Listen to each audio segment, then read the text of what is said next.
Okay, so they've got some Brookings Institute propagandist on here, and I don't. If you go back to the very beginning of the Reacts section, there's I think like the first or the first couple of videos were the Brookings Institute. They're on my list. I watched their videos, quite a few of them. I know quite a bit about where they come from and what it is that they want. So when I say he's some Brookings Institute propagandist, that's not just empty language. Not that I know who this guy is particularly, but when a show like this gets somebody like that on there, they're there to um, push a message that they didn't really write, or at least wrote with the approval of the centralized committee there at the Brookings Institute, um, tacitly or not. Anyways,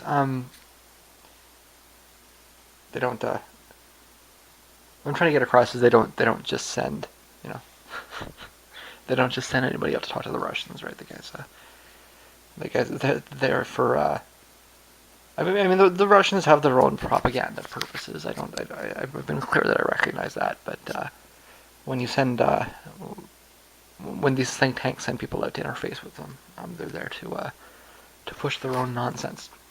And Oksana asks him about um, red lines in Russia, and he says something about, well, what she asked him, are there any things that you can think of that, the Americans might acknowledge that the Russians might consider to be, kind of an existential problem, a red line, like a coup in Ukraine, for example. And he responds, talking about, NATO expansion in the 90s and these other sorts of similar things. And like on first glance, it might sound like he misunderstood the question. He's not presenting examples of red lines so much as he's presenting examples of the Americans not acknowledging the existence of red lines. Why would he ask the question like that?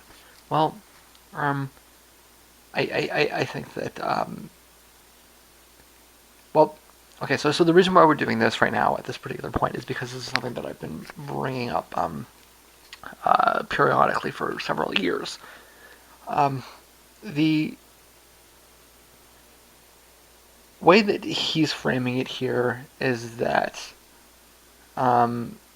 essentially no, the Americans are not going to acknowledge any red lines for Russia, and that might be what it sounds like he's saying initially, right? But what he's actually saying is that every time the West has pushed Russia, okay, every time the West has poked the Russians in the eye, needled them with the stick, whatever you want to say, the Russians haven't responded. And so, what is a red line?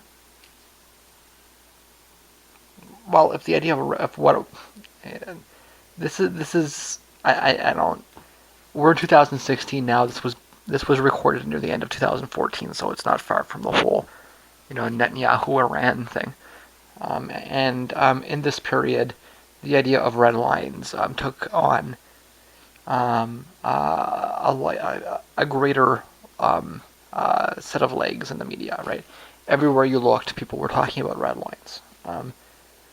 As much as Netanyahu did not escape ridicule for the analogy, it seems to have become startlingly useful to media people all over the spectrum, right?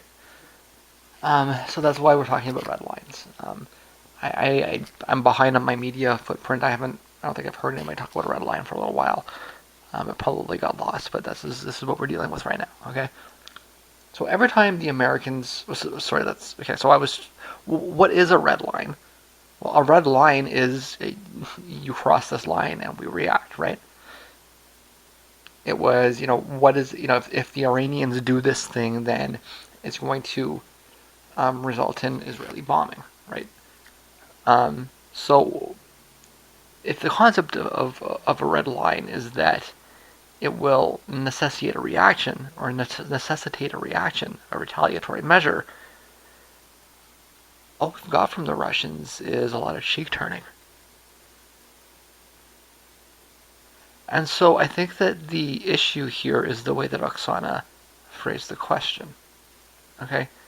She said, will the Americans acknowledge the existence of red lines? I think that the actual question that she needs to ask is, when will the Russians acknowledge where the red lines are? Because they're the ones that are going to be retaliating. They're the ones reacting.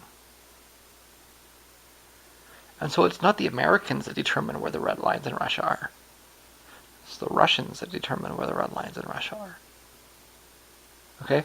And if every time the Americans do something, it's met with, some tough talk but no action, then the message the Russians are sending to the Americans is that there aren't any red lines. And I was saying this all through the 2000s. I said for some time, I mean for some time. For 20 years, I've been saying this. That the Russians need to find a way to stand up for themselves. They have to push back. Now, this, if you've been paying attention, the Russians have signaled that there was a red line that was crossed, and it was in Libya. Specifically, they were very unhappy about the way, and this is, whether you want to blame it on Clinton herself or her office or whatever, very much on her doorstep, the way that the whole process went through. There was a resolution to protect civilians, and it was used as an excuse to, carry out regime change. The Russians were very unhappy about being treated like idiots, right? It was a sucker tactic. They didn't like that, and that was their red line, right? That, to my knowledge, is the first red line that the Russians have ever drawn.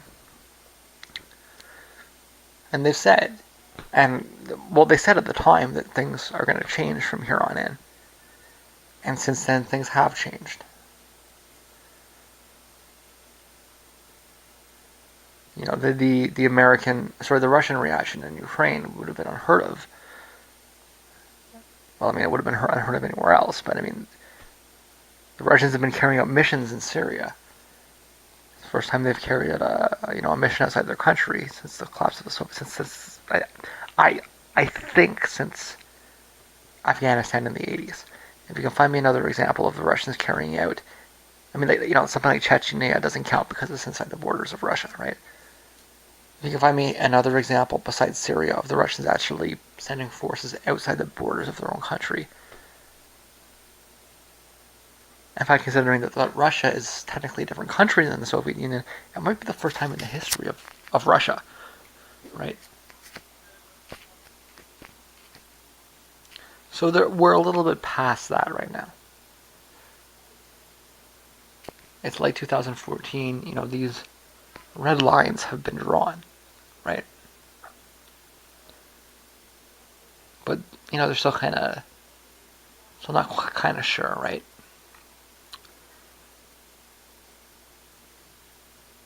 Clearly, the Americans think they can keep pushing those buttons.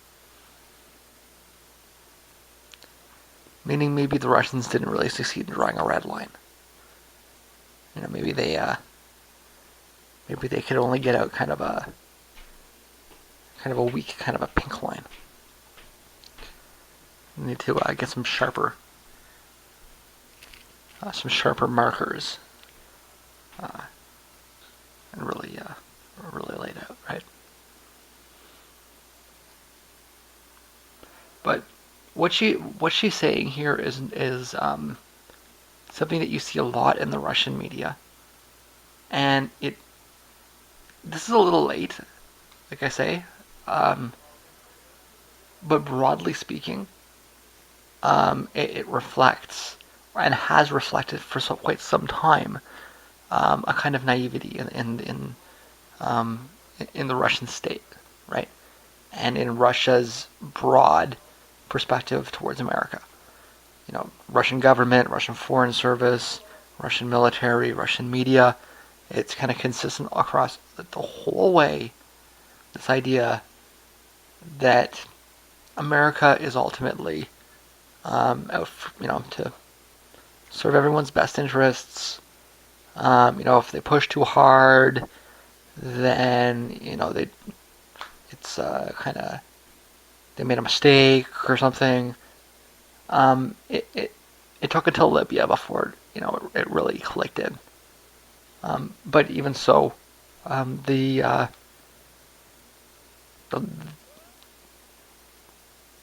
this question might be a little bit anachronistic in the sense of being its position post Libya, but exists pre Libya, right?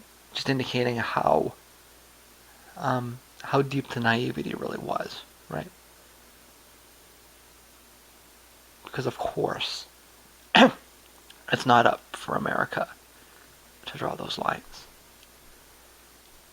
Russia has to draw those lines themselves, right?